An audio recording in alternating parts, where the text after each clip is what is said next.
Hello, and welcome to Camp Guernsey Joint Training Center. Camp Guernsey is as tough as the soldiers who train here, which is why it is one of the Army Guard's go-to training sites.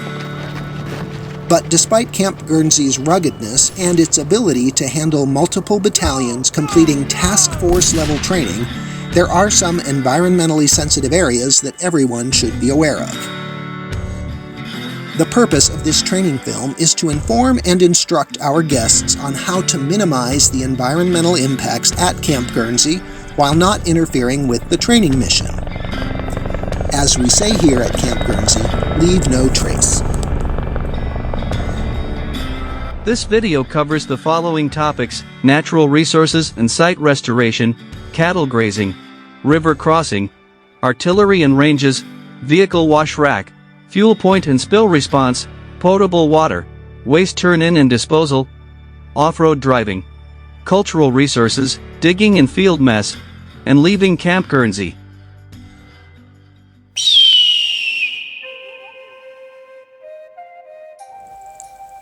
Camp Guernsey is rich with historical structures and artifacts. In fact, archaeologists have recorded over 1,300 archaeological sites on Camp Guernsey since the first surveys were conducted in the early 1990s. These sites include rock art or petroglyph sites, which feature designs and symbols carved into the rocks by Native Americans and European settlers for over 1,000 years. We're visiting a rock art site that has prehistoric as well as historic inscriptions. The prehistoric portion of this has a couple of figures from male fertility societies of Native Americans, and all around those are inscriptions from immigrants from the Oregon Trail, California Trail, as well as modern graffiti. So people have been coming to the site for thousands of years, and as you can see through time, it gets a little busy, and the integrity of the site is diminished each time someone inscribes something new on this rock art panel. For preservation, we would like, if you ever see these in the field, please feel free to look. Please do not touch, and definitely do not inscribe your own name or your own art onto the rock faces, please.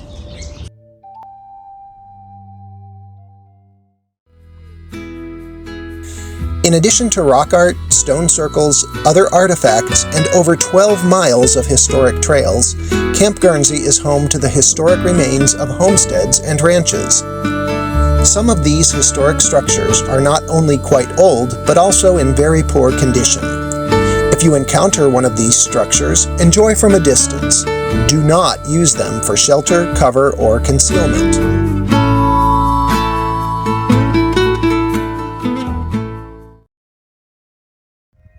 Here's another stone circle.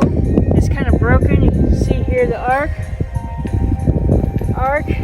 but it's open towards the east, which a lot of the teepee rings do open to the east here at Camp Guernsey.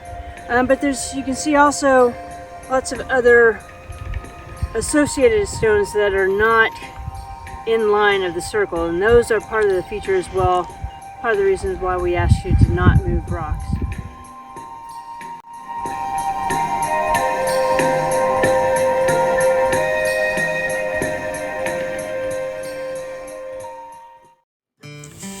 The Oregon, Mormon Pioneer, and California trails all crossed Wyoming as part of the transcontinental migration of the 1840s, 50s, and 60s. Portions of these trails followed the North Platte River and can still be seen at Camp Guernsey and surrounding areas. In many areas at Camp Guernsey, the original rut marks are protected by hard covers. If you come across unprotected rut marks, please do not disturb. Enjoy them from a distance and allow future guests at Camp Guernsey the opportunity to take in our rich history.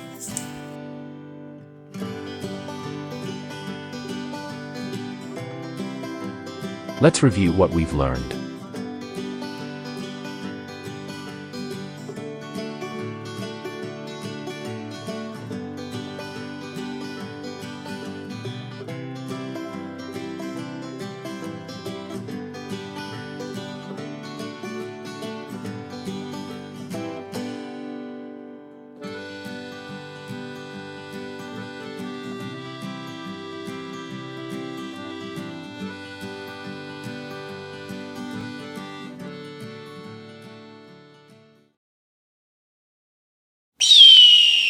River crossings have been part of our military tactics since General Washington crossed the icy waters of the Delaware to fight and win the Battle of Trenton. There are many things to consider when conducting river crossing training. The depth of the water, the width of the area to be crossed, current velocity, rocks and debris, and bank conditions are just a few factors that Washington likely contemplated while preparing for battle. It is also likely that the commander did not consider environmental impacts. We can be almost certain that soil erosion and disturbance of ecological habitats never crossed the general's mind, nor should they have. Environmental concerns are not exactly high on the priority list when fighting a real battle. But they do matter during training. So, when conducting a river crossing while at Camp Guernsey, take a minute and notice how it may impact the environment. Try to avoid soft areas where the land disturbance associated with the crossing could cause erosion. Be sure to secure all materials carried to avoid littering the river. And take notice of ecosystems such as birds' nests and aquatic life. These considerations are especially important because units must conduct crossing exercises off-site since Camp Guernsey does not have any bodies of water. Guernsey and Glendo State Parks, as well as nearby Grey Rocks Reservoir, have been historically used for bridge and zodiac training. Here are some steps to take and other factors to consider when conducting training on water while at Camp Guernsey. Units must coordinate with Camp Guernsey operations and contact the state park superintendent. Units should also request bivouacking at these locations if applicable. To access the North Platte River, which is on state parks land across from the cantonment at Gate 10, units must coordinate with Camp Guernsey operations and contact the state park superintendent. Access to the river from Gate 10 can be limited from overgrowth of vegetation. Contact camp operations to determine status, and a work order may need to be submitted to trim vegetation.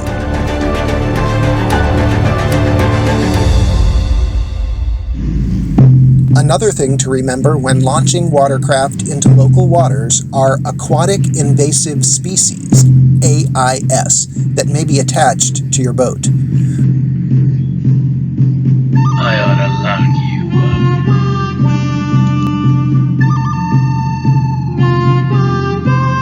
Aquatic invasive species are exotic or non-native aquatic organisms that have been determined to pose a significant threat to native aquatic species, resources, water supplies, and water infrastructure. For example, zebra and quagga mussels pose a great ecological and economic threat to the state of Wyoming and can affect every water user in the state. To avoid introducing these organisms to our waters, contact the Environmental Office to determine the need for an AIS inspection. Be prepared to identify where your boats have been. Certain states and waters are listed as high risk, suspect, positive, or infested. You should be able to produce records of the last body of water your boat has been in, as well as the last date of use. Be safe, have a successful crossing, and above all, leave no trace.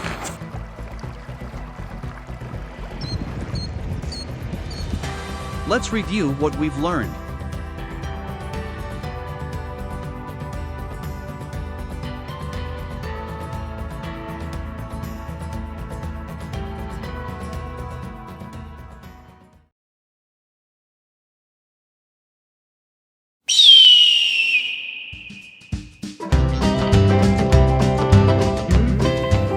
Cattle grazing occurs in both the north and south training areas. This activity typically occurs from May through December. Coordinate with camp operations and the livestock grazing program manager if cattle will affect training activities. If you need to move cattle from your training location, you must provide at least a 10-day notice. Let's review what we've learned.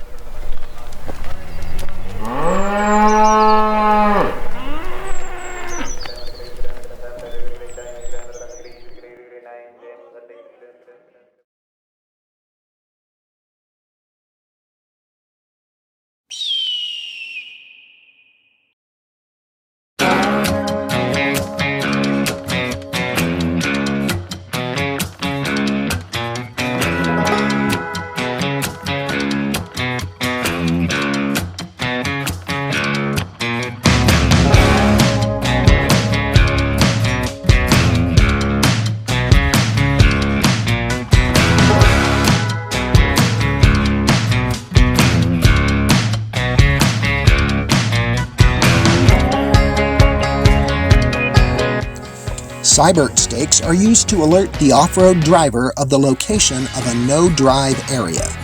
They consist of a metal rod with a color-coded cylindrical plastic top. While driving in a non-restricted area, only the red and yellow stripes should be visible. If you can see the black stripe, you are in a no-drive zone and should immediately drive to the other side of the stake. So, if you are unsure whether you are in a no-drive zone, just remember this rhyme. If you can see black, go back.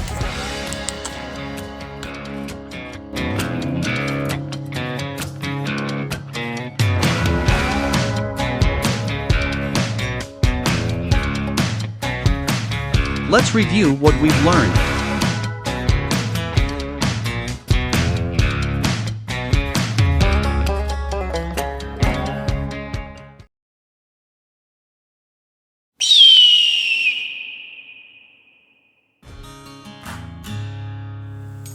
Camp Guernsey is home to many types of wildlife, vegetation, livestock, and water sources, which are all managed under Camp Guernsey's Integrated Natural Resources Management Plan, or INRAMP. The overall goal of the INRAMP is to maintain and improve the ecological integrity of the lands in Camp Guernsey in order to ensure that the maximum amount of land is available for quality training.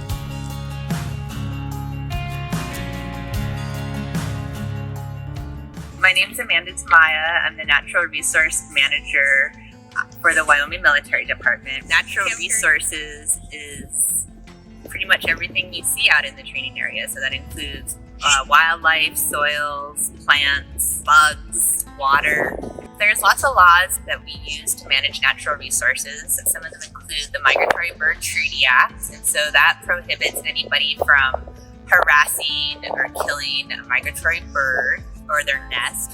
The other laws that we need to be thinking about is the Clean Water Act that is going to protect waterways, baby animals. So if you're here in late May and early June, elk and deer and pronghorn are having their babies at that time. And some of those restrictions are buffers around some bird nests, and those bird nests that we protect are usually the birds of prey, so raptors, so like eagles. Be respectful of the wildlife and both the flora and the fauna on the site. And if you see something that you have a question about, ask environmental about it.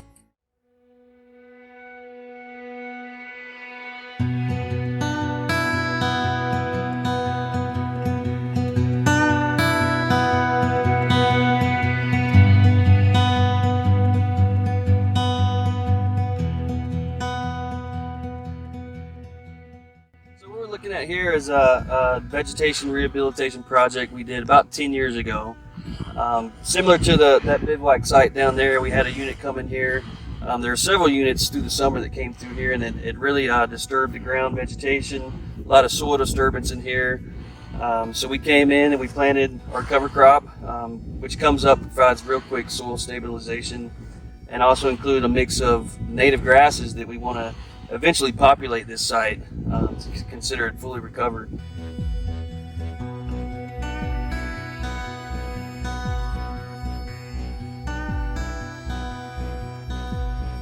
So what we see here is some disturbance from last year's training season. This disturbance is caused from tracked vehicles. It could have been like an armored personnel carrier, self-propelled howitzer, or an MLRS rocket launcher. We had all three of those out here last year. From our perspective here in ITAM, this is kind of one of the biggest causes of ground disturbance. We like to promote the idea of train how you fight how you train. I think it's great for the soldiers, the military trainers, to kind of understand the significance of this type of disturbance here. If we were to leave this with no rehabilitation, it could take 3 to 5, 10 years even for Mother Nature to kind of come in here and recover the ground. Our mission is basically to include principles of sustainability, incorporate the training mission, and really manage the land that's going to sustain the capabilities of the land to support the training mission at hand. The ITAM program involves land rehabilitation and maintenance, range and training land assessments, training requirement integration, and GIS. So we kind of take all those things and utilize them in the best way possible to kind of inform the military trainers on sustainability, inform them of the capability of the land to sustain those missions, and to do everything we can to promote sustainable military training operations. Let's review what we've learned.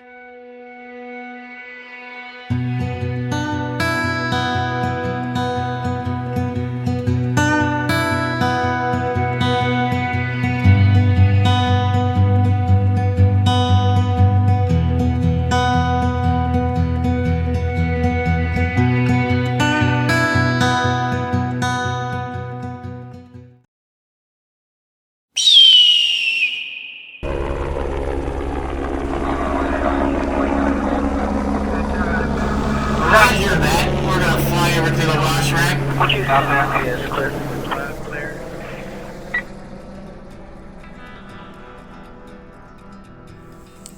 The wash rack is yours to use while at Camp Guernsey. Your unit commander should have already submitted a request through RIFMAS with the date and number of vehicles to be washed. The vehicle wash rack is located in the cantonment area at the intersection of Laramie Road and Bone Pile Road, just east of the airfield. It consists of 2 single-wide wash pads, a double-wide wash pad, a pump house, and 3 lagoons which circulate recycled water. Be sure to coordinate with the wash rack POC, who will meet you there and turn on the pumps. We've arrived at wash rack number 1.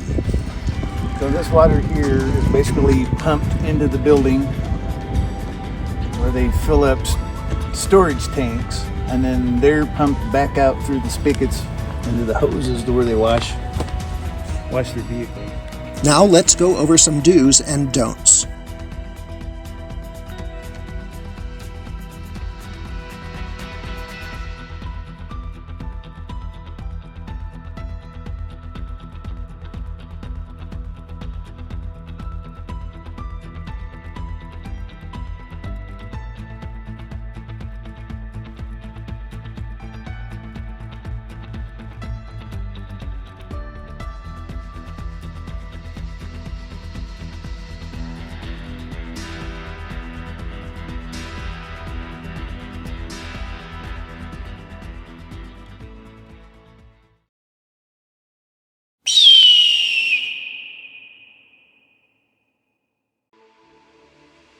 Typical garbage items, such as used paper towels, beverage cups, and pizza boxes, may all be thrown in the dumpster.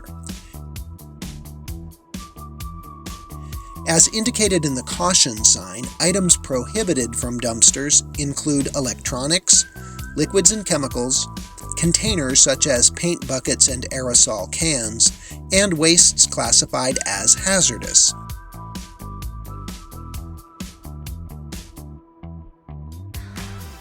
Unfortunately, we can't handle your medical waste. You are on your own with those items. The best way to get rid of MRE heaters is to cook them off, let them cool down, wrap them up, and toss them in the dumpster. If not cooked off, they are hazardous waste due to reactivity. This is the USP and FO located in Building 13. The warehouse area where wastes may be turned in is around back.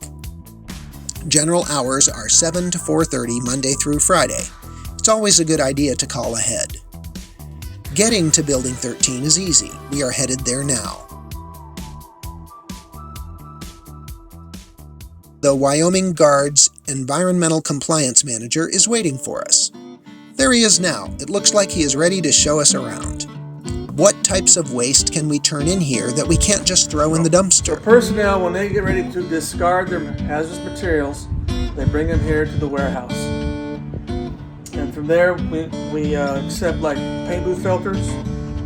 We accept used fuels, used antifreeze. We accept aerosol cans, which we puncture. We accept all kinds of different adhesives, batteries, fluorescent lamps, sodium mercury vapor type lamps. And so that's how we deal with the waste here. How should we handle our weapons cleaning waste? Weapons cleaning materials contain a lot of lead in them, so they're considered hazardous waste. So they bring them here, we put them in a UN rated drum. When the drum gets full, we cap it off, and then we send it off to be disposed of properly. Units turning in waste must also bring a completed tag Form 123 and the safety data sheet. This is all explained in further detail in Camp Guernsey's Hazardous Waste Management Plan, available online or from the Environmental Office. Let's review what we've learned.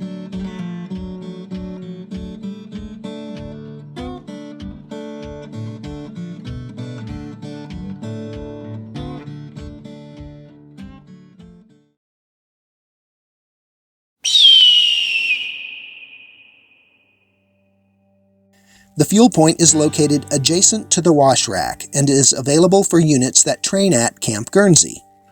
Let's listen as the Camp Guernsey fuel manager explains how to operate the pumps. Well, we're here at the fuel point at Camp Guernsey. This is where units and personnel that work here will fill up the vehicles that they use in conjunction with their duties. So right here we have what is known as a gas boy.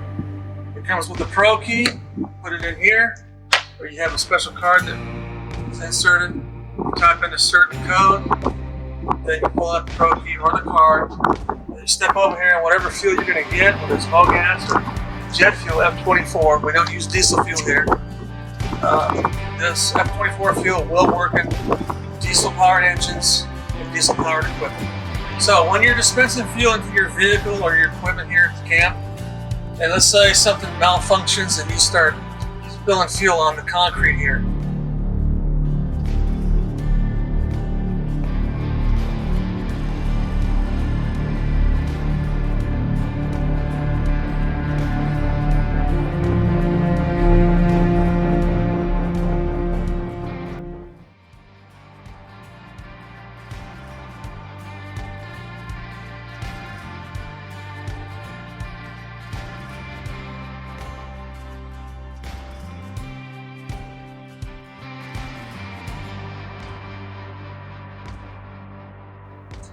All spills are reportable in the Wyoming Army National Guard if it's 1 quart or more.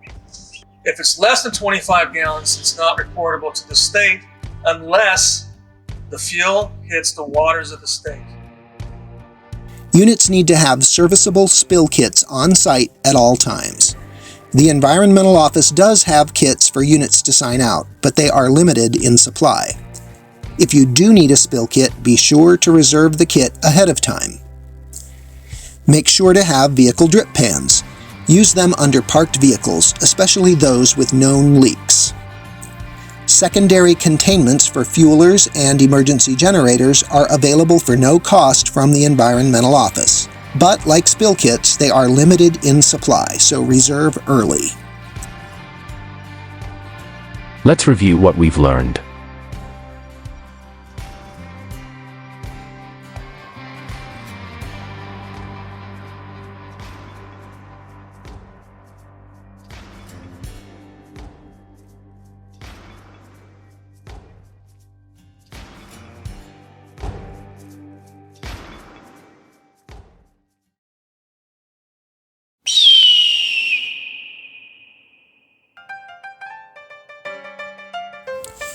While Camp Guernsey offers the conveniences of a modern, fully staffed dining facility, clean, safe drinking water, and piping hot showers in the cantonment area, eating, drinking, and bathing in the training areas can be challenging, but never impossible.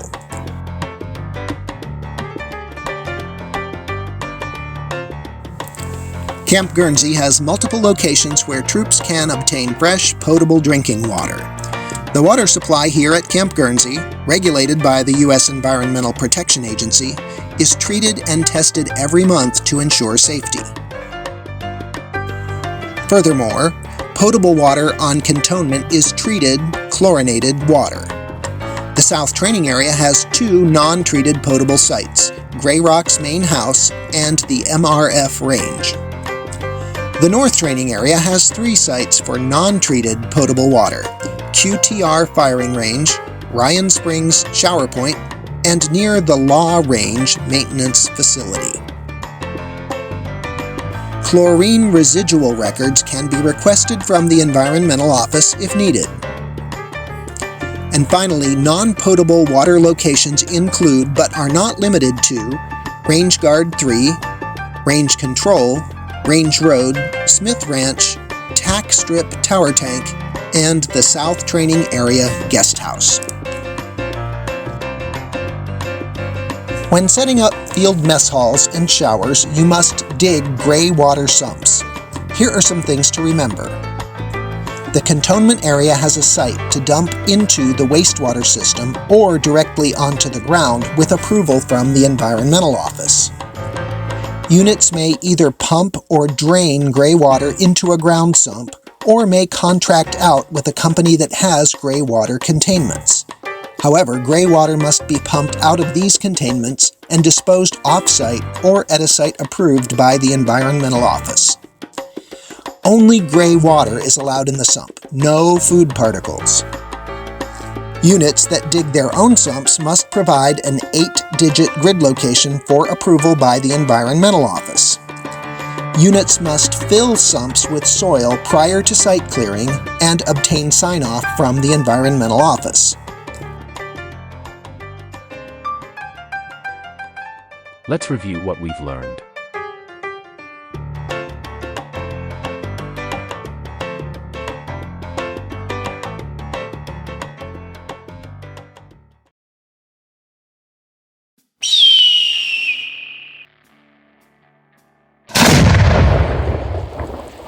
In this section, we are going to use a scorecard to gauge the environmental awareness of our guests.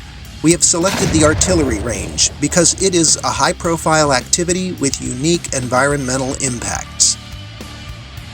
We are fortunate here at Camp Guernsey to have a seasoned soldier who has been coming to Camp Guernsey for years.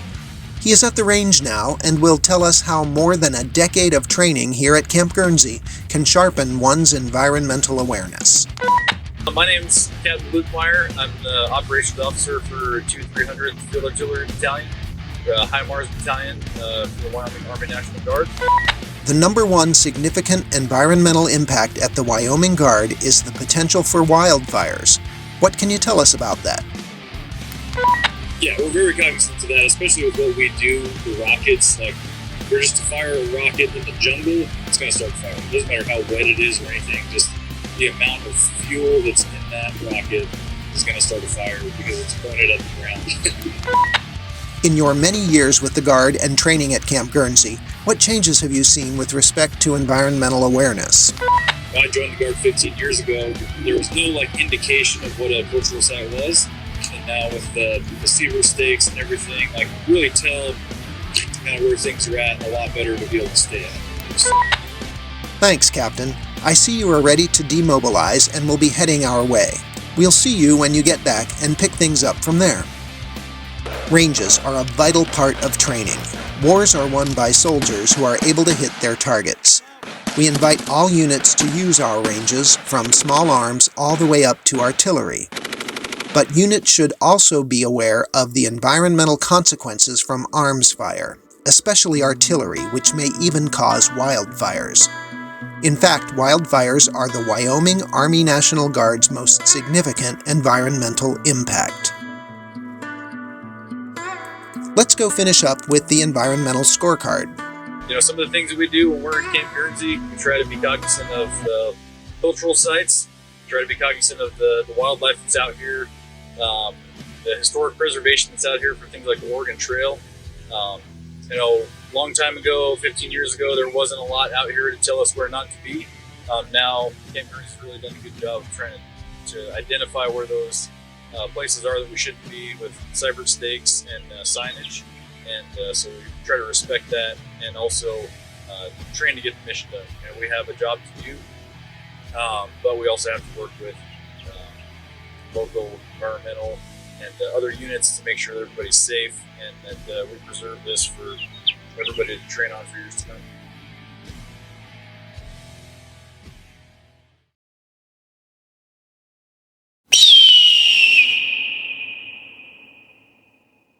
Leaving Camp Guernsey. All field units will be cleared before leaving Camp Guernsey. Schedule a day and time to clear occupied training and bivouac areas with environmental staff. Use Camp Guernsey's written environmental procedures as a guide to checking out.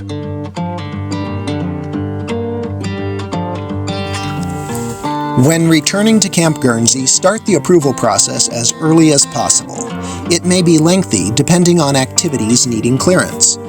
Complete the questionnaire packet and submit between 45 and 90 days prior to the training date.